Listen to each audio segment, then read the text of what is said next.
हिना साहब जो है वो राष्ट्रीय जनता दल की नेत्री है।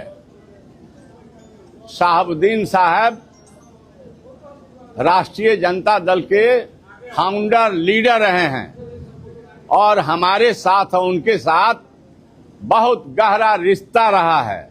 हम एक हैं, एक होकर लड़ते रहे हैं, बिहार में सरकार बनाते रहे हैं। अब फिर हम लोग लड़ेंगे 25 की लड़ाई और राष्ट्रीय जनता दल के सिंबल जिसको मिलेगा उसको हम लोग वोट देने और दिलवाने का पिछली चुनाव लोग ऐसी बातें कर रहे हैं, क्या 105 में हम लोग फिर अवध बिहारी चौधरी जी को देखेंगे? मैं कहना चाहता हूं कि जनता जनार्दन के हाथ में है। जनता और मतदाता जिनको चाहेगी उनको चुनाव में जिताएगी। मैं तो कहता हूं कि पूर्व में भी मैं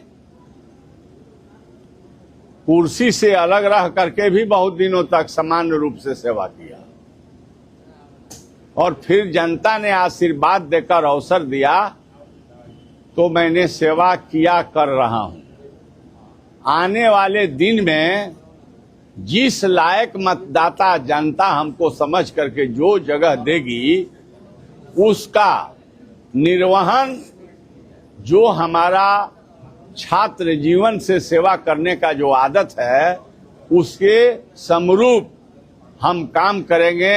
अब आपके प्रश्न का जवाब मैं कैसे दे सकता हूं, यह जरूर कह रहा हूं कि मैं जब तक जिंदा रहूंगा, इस शरीर में जब तक प्राण रहेंगे, हम जनता के सेवा और सेकुलरिज्म के लिए मैं काम करते रहूंगा और सब लोगों को लेकर चला हूं।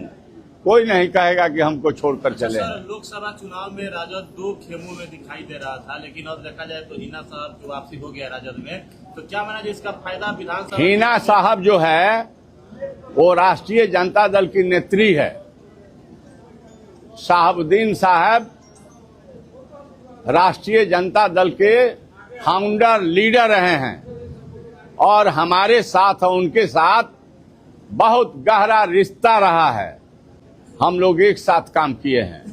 किसी कारण से थोड़ा मोड़ा अगर कहीं कोई भटकाव चाहे हमसे हो गया, चाहे दल से हो गया, चाहे उनसे किसी कारण से किसी बिंदु पर कहीं कोई क्रोध हो गया, तो उस चीज को राष्ट्रीय जनता दल और हिना साहब या नौजवान जो ओसामा जी हैं, सब लोगों ने लालू जी और तेजस्वी जी के सामने 10 नंबर में जा करके वो तमाम लोग माला पहना दिए और हो गया कि हम तमाम लोग राष्ट्रीय जनता दल में हैं और सभी लोग हम एक हैं, एक होकर लड़ते रहे हैं, बिहार में सरकार बनाते रहे हैं। अब फिर हम लोग लड़ेंगे 25 की लड़ाई और राष्ट्रीय जनता दल के सिंबल जिसको मिलेगा उसको हम लोग वोट देने और दिलवाने का काम।